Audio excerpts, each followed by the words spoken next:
I want to tell you something that happened to me. Whoever doesn't want to believe me is free to do so.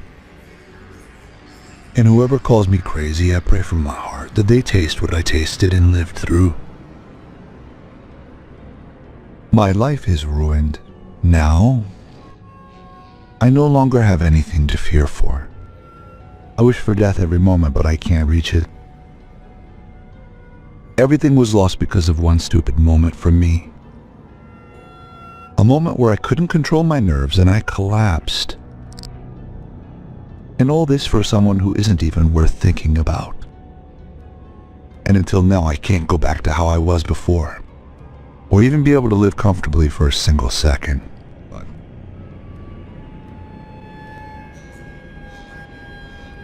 In the name of God, let us begin. The episode. In the name of God, this episode is a new story. And a new episode of the series of true experiences that have actually happened. And a new experience from the series of listeners' stories and experiences. Your own stories. We start today's episode and say, in the name of God.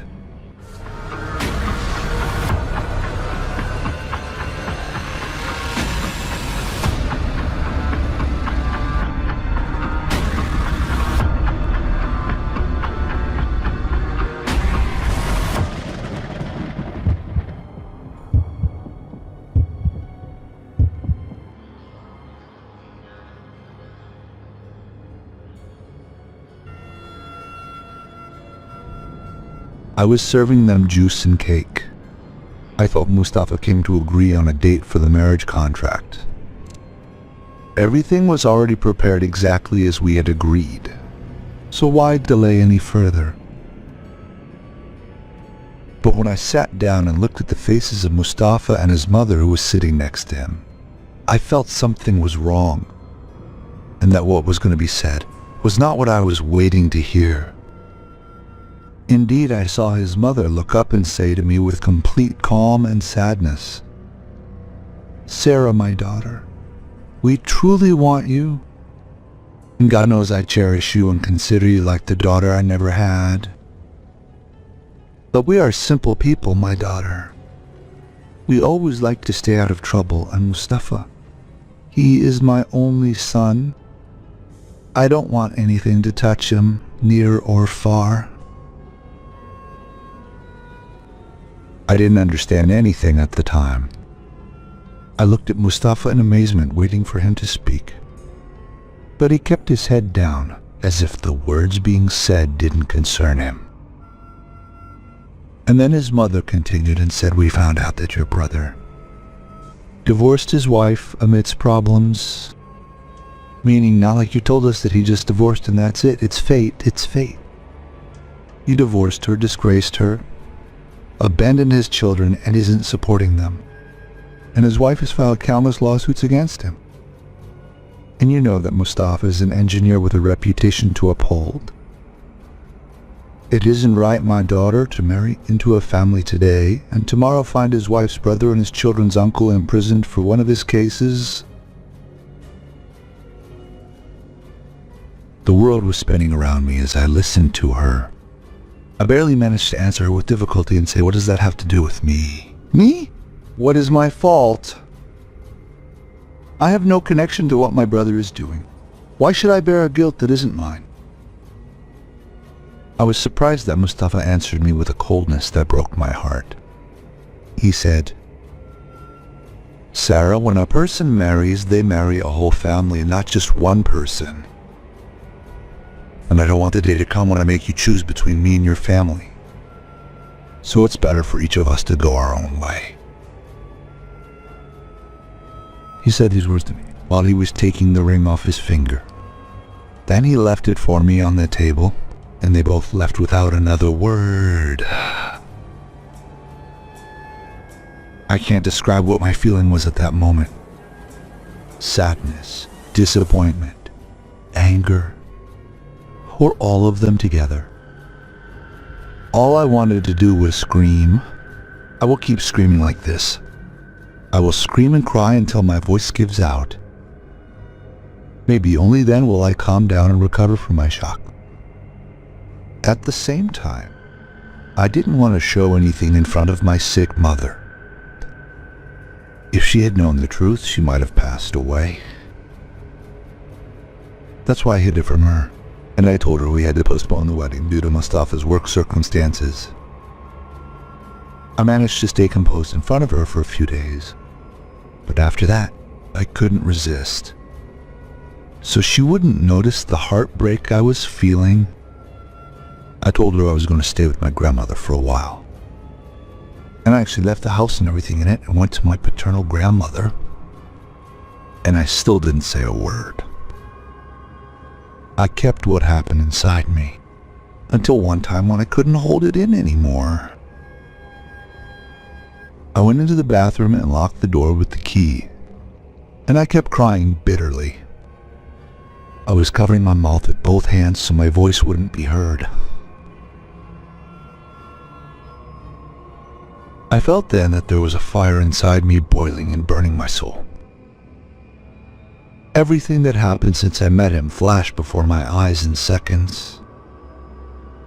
I kept pacing back and forth, pulling at my hair. I was asking myself, why would he do this to me? I slapped my face and tore my clothes, and I prayed for him to be held accountable. I cursed him and his entire family. And I wished with all my heart that he would experience and taste what he made me taste, and that he would face rejection and have his dignity dragged through the dirt. I sat on the floor crying so hard I couldn't see anything else, and after a while, maybe half an hour, I stood in front of the mirror and saw that my appearance had changed 180 degrees. I turned from a blossoming flower into a literal disaster.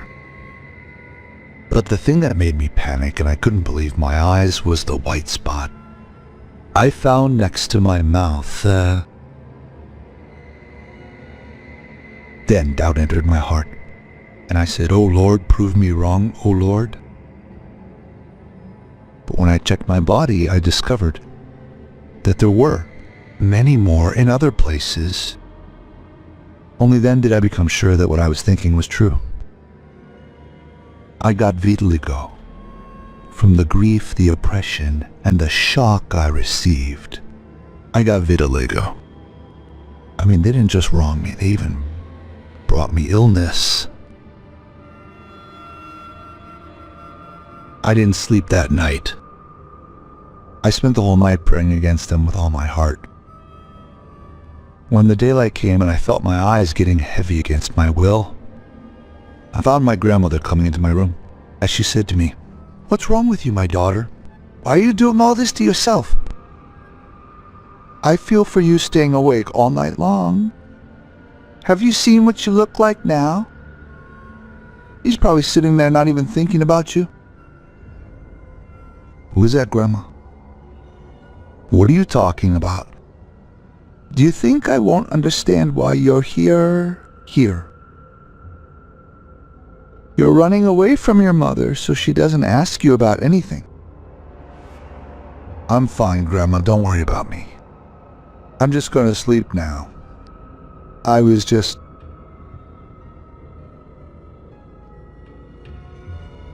Suddenly I cut off my words when I found that all sounds around me had been muted.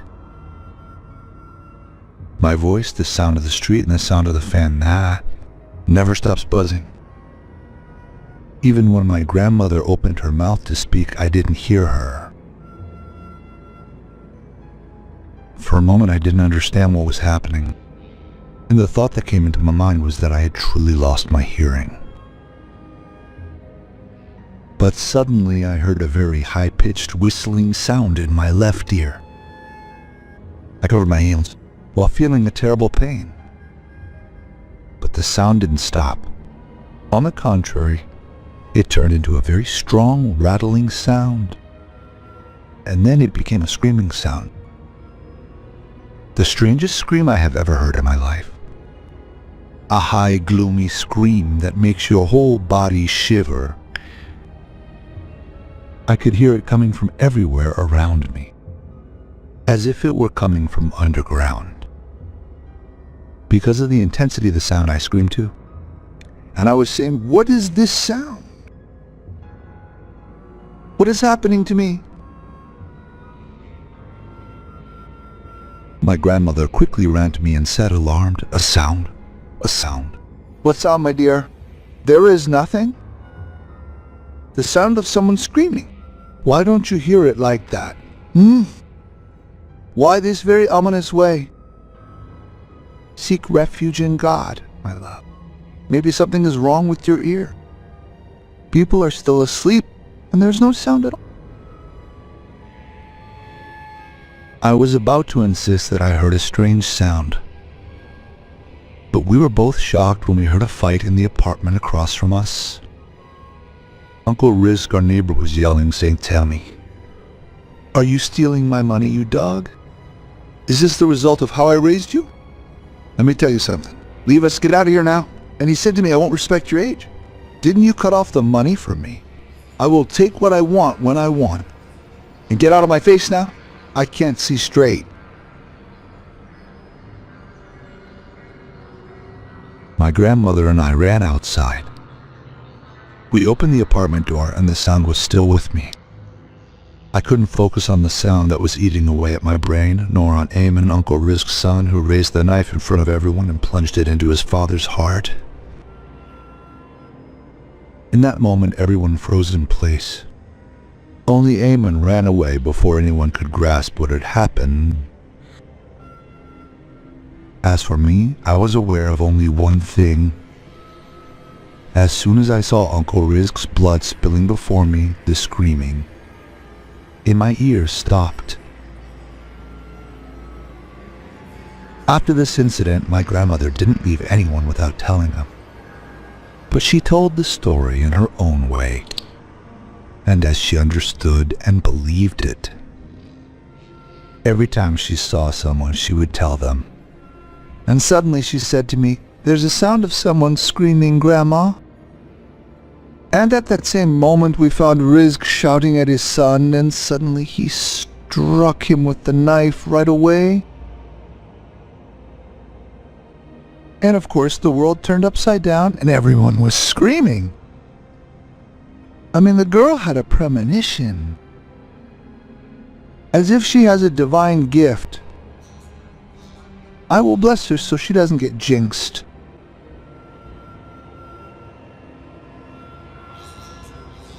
My grandmother thought that the veil had been lifted from me, but I said it was just a coincidence. Yet, when the situation repeated more than once, I started to get scared. That day I went to work after staying home for a whole month. And on my first day back after that absence, while I was sitting and working and trying to make up for what I missed, I found all the sounds muffled again. As soon as that happened, my heart sank. I dropped the pen in my hands, and I kept looking around me in terror. But the silence turned into a whistle, and the whistle became a rattle. And before I heard the ominous scream, I grabbed my head with both hands. I was feeling a terrible terror. And after that, the wailing began. With every scream I heard, I started screaming too, while stepping backwards.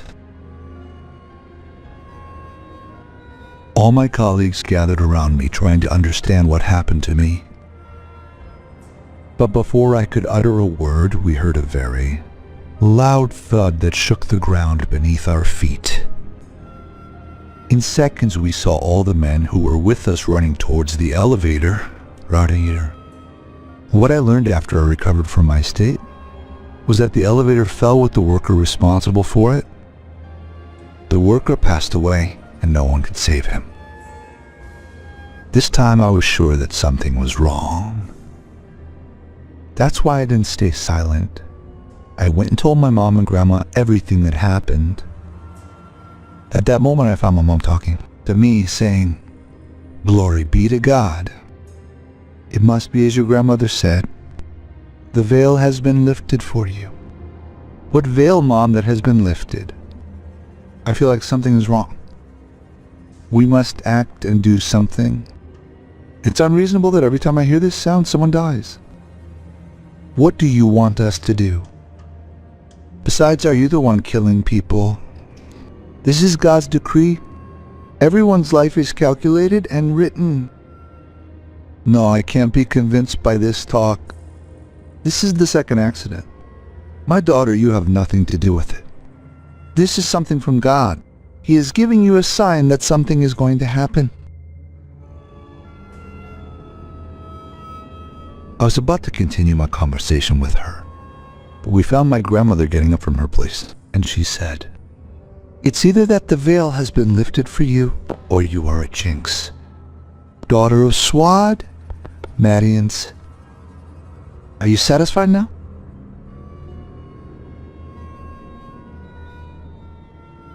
She left us and went into her room without another word. She didn't know, nor did we know, that it was her turn. Because the very next day, the same thing that happened before was repeated to me. And this time it was my grandmother herself who slipped in the bathroom, and her head was split open.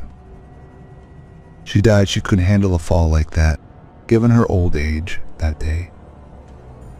My mother looked at me in a way I will never forget it as long as I live. It was as if she was telling me without words, "You are truly a jinx." From that day on, the word stuck to me. Around us, people never keep a secret, and word after word. I became the jinx everyone is afraid of, and I myself became convinced of it, especially when this story happened a second, third, fourth, and fifth time.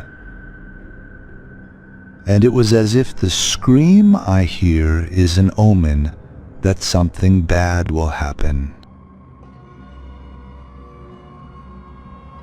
But I didn't give in to all of this.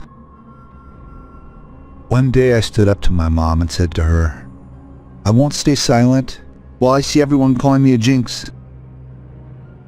Forget about them. Everything is in God's hands. And when you see it that way, why did you say I was a jinx the day Grandma passed away?" "I didn't say that, my daughter. Have you lost your mind or what? You didn't say it with your tongue, but I read it in your eyes. I want a solution. Enough of what I'm going through. Oppression, exhaustion, and disappointment. Also, I keep hearing a scream and then I find someone lying in their blood. Well, what do you want from me? What should I do for you now? What can I possibly do?" "I don't know. Do something. Call anyone, ask them who we should go to, or where we can ask. I honestly can't bear what's happening anymore." I kept pestering her a lot to find a solution for me. What encouraged her to listen to me was seeing how my body was deteriorating day by day. I was like someone whose soul was being drained little by little. Even though I was sure something was wrong, I still went the route of doctors who couldn't reach any conclusion. Until one day I found Mom coming to tell me. I talked to your aunt and asked her. She told me there's someone in their area who might be able to help us. Exactly. I hope he's not a charlatan. Are you going to be demanding too? Isn't it enough that I'm going without even knowing what to say to him? Tell him my daughter is cursed, Mom.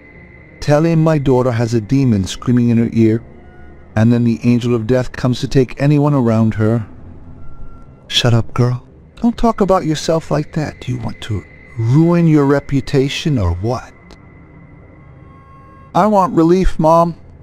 Anyway, I'll go with you. Whether he's a sheikh or a charlatan, I agree as long as I get relief. 2 days later, we set a suitable time, and Mom and my aunt went to the man they mentioned. We sat before him and told him the whole story.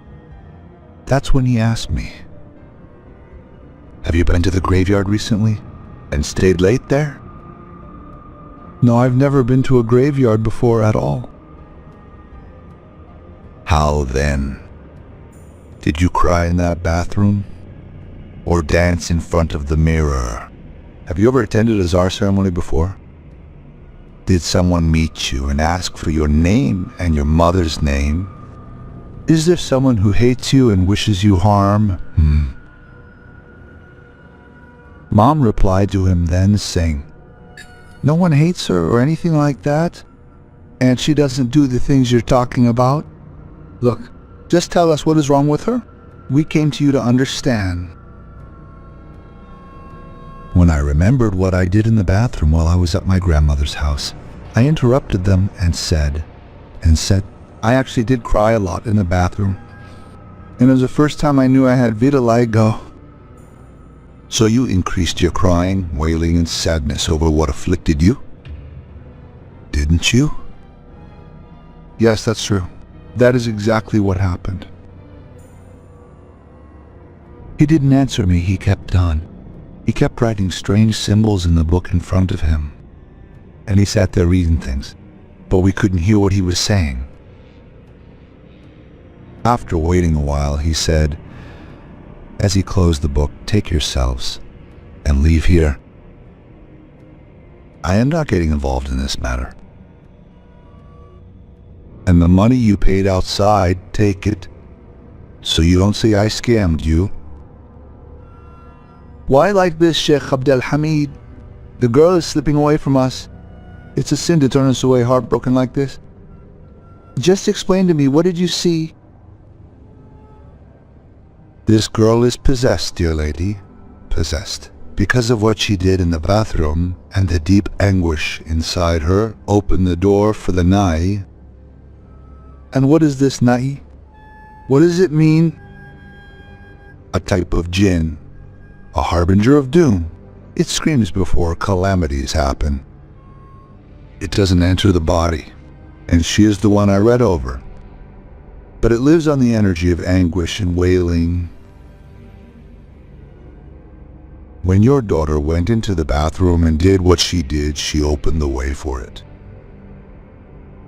He started screaming in her ears whenever he sensed a disaster approaching. So she would get scared, panicked, and grieve over her condition more and more. And he would feed on that energy. So what is the solution? We need a path to follow. I don't have a solution for that. As long as you are sad, oppressed, and living this way, you are running after misery yourself. This way, you are feeding and nourishing him. The solution is with you, not with me. Now, please, you need to leave here. I don't want any ruin in my house." We left his place terrified. The matter really turned out to be Jinn and possession. Even the sorcerer I went to, whom I underestimated, refused to treat me. He practically kicked us out.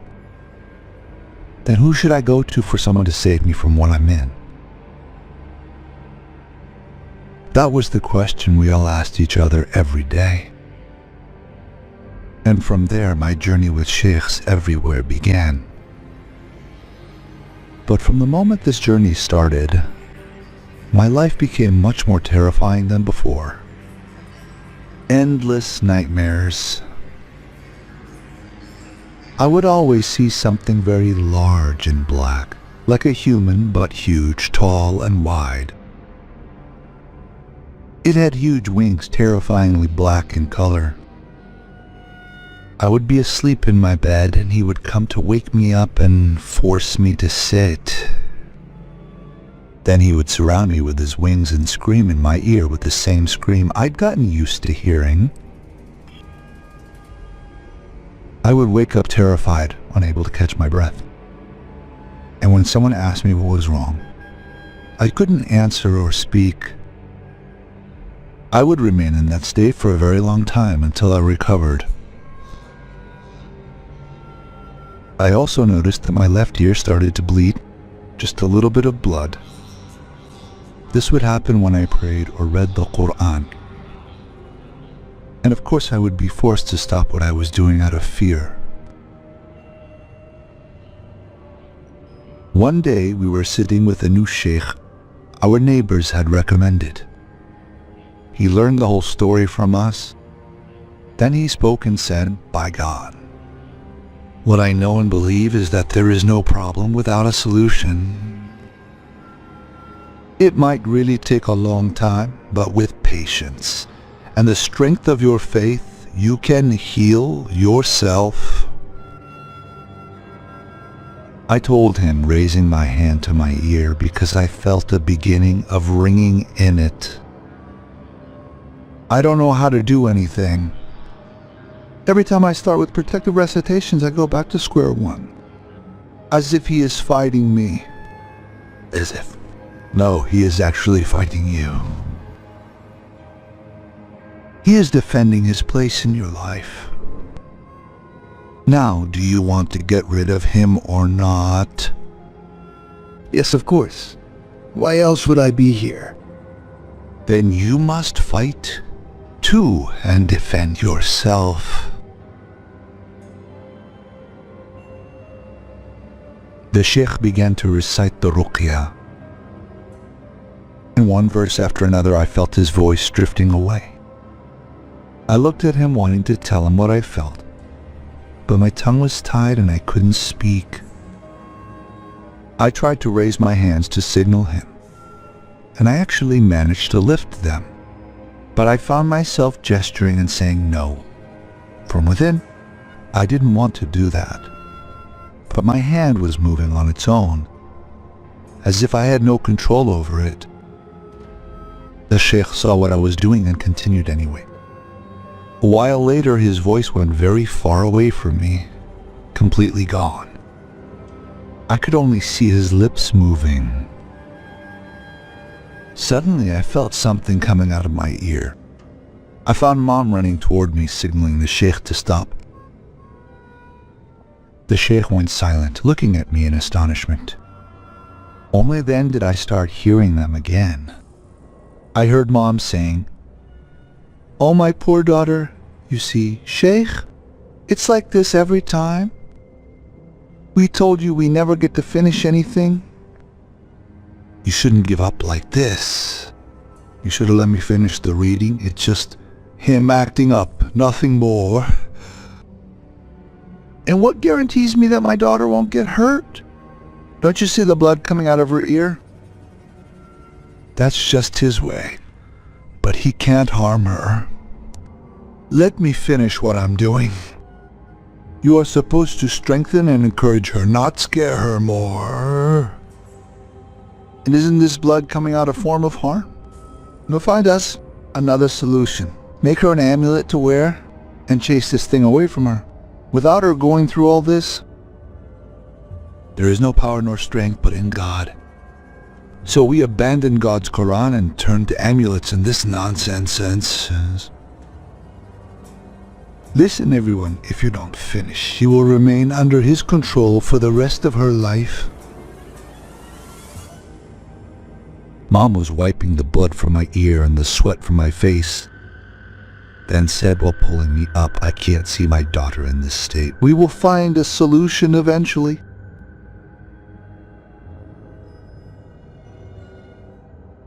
She took me away and I couldn't object. Honestly, I felt I couldn't handle this battle. We went home. I stayed away from everything for a few days. No prayer, no Quran, not even saying "in the name of God" before any bite I ate. I thought I'd try to walk a path that doesn't hurt me or you. But that didn't work either. On the contrary, it's as if it made him possess me more than before because of what I was seeing while sleeping. I will pray while I am awake. I was sitting with a friend who came to visit me. I welcomed her. I couldn't believe I found someone to talk to and distract me. She said while scrolling on her phone, Everyone is asking about you at work. Honestly, you've been gone for a long time. Sorry, don't be mad at me. You're not the first one to get engaged and break it off. It's normal, eventually you'll find someone who appreciates you." I smiled mockingly at her words, and I said, No, I'm tired, Mai. I'm not sitting here because I'm sad about the engagement. Pray for me that God relieves my distress. We are all praying for you, I swear. Tell me what's wrong. Maybe I can help you. I was about to reply with anything other than the truth. Sure. But at that very moment, I saw a huge black thing in front of me, in the shape of a human, but with no visible features at all. It approached me screaming in my ear, but instead of surrounding me with its wings, like every time, I found it doing that to my friend. I couldn't handle what I was seeing. I kept screaming as I hit it with both my hands to get it away from her. In a split second, I came to, and I discovered that I was hitting my friend herself. As for her, she was raising her hands to protect herself, screaming and saying, "What are you doing, you crazy person? You're gonna kill me. Get away from me, you're crazy. I was wrong to come all this way." My Pharaoh, in my place, unable to grasp what I had done. And of course, if I swore 100 times that I didn't mean it, she would never believe me. She would only be more convinced that I had truly lost my mind. That's why I stayed silent and let her run out of the house. But unfortunately, I later found out she told everyone who knows me about that situation. And in people's eyes, I became cursed and insane. Some sympathized with me and said I was possessed. The point is, I had to lock myself in the house, neither going out, nor meeting anyone. And all my attempts to get rid of this being keep failing. And I'm the reason for this failure. I admit it. I am the one who lacks the ability and the strength to see this path through to the end. I just wish people would pray for me so I can resist them. I wish I could do what the Sheikh said and fight until I save myself. I wish I could stop feeling oppressed and sad and return to being safe again. Pray for me from your hearts that God gives me strength and relieves my distress. Pray for me.